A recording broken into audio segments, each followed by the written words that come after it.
Hello everyone, welcome all of you to the platform teaching Pariksha. Teaching Pariksha के इस बेहतरीन platform पे आप सभी का हार्दिक स्वागत करती हूँ। मैं आपके सीडीपी एडुकेटर दीपाली। देखिए, बीपीएससी ट्री 2.0 के जो आपकी वैकेंसीज हैं वहां पर इसके जो एग्जाम्स हैं, आप सभी लोग जानते हो कि 7 दिसंबर से लेकर आपके 15 दिसंबर तक एग्जाम चलेंगे। एंड आई होप आप सभी की तैयारी भी बहुत फर्स्ट क्लास चल रही होगी। अब हम बात करते हैं, अतुल प्रसाद जी ने कल प्रेस कॉन्फ्रेंस की और उस प्रेस कॉन्फ्रेंस का रिजल्ट क्या रहा। एक्चुअल में अतुल प्रसाद जी आप सभी बच्चों के फ्यूचर को लेकर बहुत कंसर्न है और अतुल प्रसाद जी प्रेस कॉन्फ्रेंस करते रहते हैं और आपको एग्जाम से रिलेटेड जो इंपॉर्टेंट इंफॉर्मेशन होती है वो देते रहते हैं। अब आप सभी का एग्जाम दिसंबर के महीने में, जो आप सभी का एग्जाम है वो दिसंबर के महीने में होने वाला है और दिसंबर में 7 से 15 तारीख तक आपका एग्जाम होने वाला है, ये आप सभी जानते हैं। और इस एग्जाम को एक्चुअल में 5 श्रेणियों में बांटा गया है, यानी कि आप ये जो एग्जाम होने वाला है बीपीएससी का, आप इसको 5 श्रेणी में बटा है। प्राथमिक का होगा एग्जाम, यहाँ पर मध्य माध्यमिक का होगा, उच्च माध्यमिक का होगा और प्रधानाध्यापक का होगा।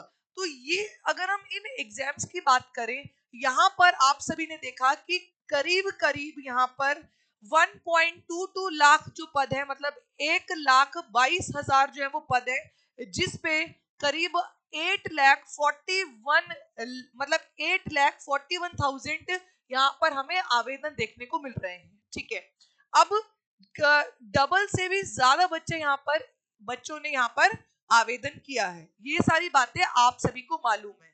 अब अतुल प्रसाद जी ने कहा कि बच्चे जो हैं वो एग्जाम जब अटेम्प्ट करते हैं तो बहुत सारी गलतियां करते हैं, ऐसा होता है।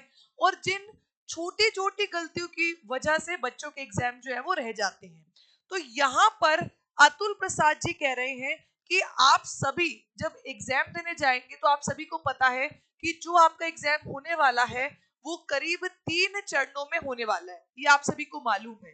देखिए, जो आपकी पहला चरण मतलब पहला जो आपका पार्ट होगा वो आपका लैंग्वेज का होगा, ये आप सभी को मैंने स्टार्टिंग में ही बताया था।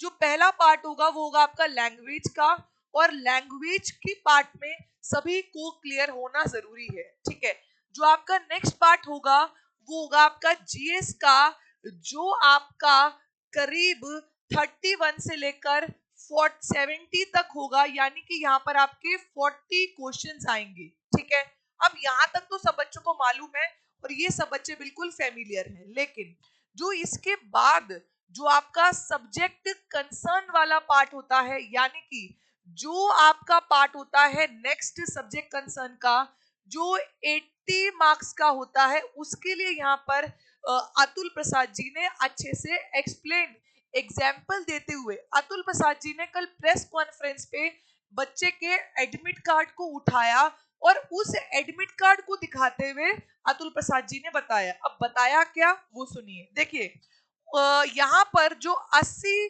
प्रश्न, जो 4 विषय होंगे, जैसे कि आपका हिस्ट्री, ज्योग्राफी, पॉलिटिकल साइंस, विज्ञान, अर्थशास्त्र वगैरह जो भी आपके विषय हैं, उनमें से कोई 2 विषय आपको चुनने होते हैं, राइट। अब जो वो 2 विषय हैं उनको आपने तरीके से चुनने की बात की यहाँ पर अतुल प्रसाद जी ने। यहाँ पर अगर आप इस पैराग्राफ को देखेंगे तो देखिए, वो कहते हैं कि अपने बचे हुए 80 प्रश्नों के उत्तर देने हैं।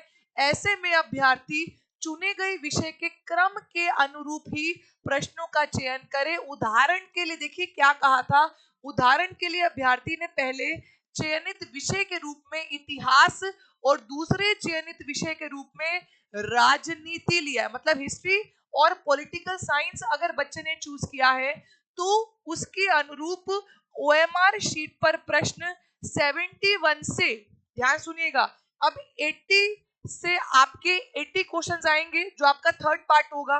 तो अब यहाँ पर अगर मैं 80 को डिवाइड करूं 2 पार्ट्स में, तो 71 से लेकर जो 110 के जो क्वेश्चन होंगे, वो आपने जो पहला पार्ट चूज किया है, पहला विषय चूज किया है, वो आप OMR में भरेंगे, और बाकी 111 से लेकर 150 तक आपने जो दूसरा विषय चूज किया है, दूसरा सब्जेक्ट चूज किया है, उसको आप OMR पर भरेंगे। बहुत इंपॉर्टेंट इन्फो है।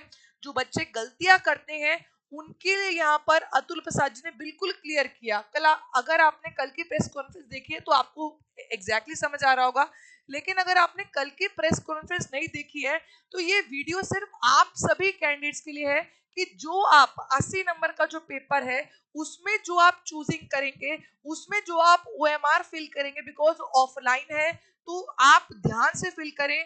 जो आपने सब्जेक्ट 1 चूज किया, फॉर एग्जांपल अगर आपने सब्जेक्ट 1 हिस्ट्री चूज किया है तो OMR में 71 से लेकर 110 के आप हिस्ट्री क्वेश्चंस को मार्क करेंगे। और अगर आपने सेकंड सब्जेक्ट, अगर आपने अर्थशास्त्र चूज किया है या फिर पॉलिटिकल साइंस, जो भी आपने चूज किया है, तो उसमें आप 111 से लेकर 150 तक के क्वेश्चंस को मार्क करेंगे। तो ये बेसिक इंफॉर्मेशन थी। आई होप आप सभी बच्चों का एग्जाम बहुत ही मस्त जाए, बहुत ही बढ़िया जाए। मिलते रहेंगे इस तरीके से, बढ़िया इंफॉर्मेशन है, सभी बच्चे लोग नोट कर लेना। और इम्पोर्टेंट क्या है कि आप एग्जाम अच्छे से अटेम्प्ट करें। ओके, चलिए, bye bye everyone, thank you so much for watching, take care and bye bye.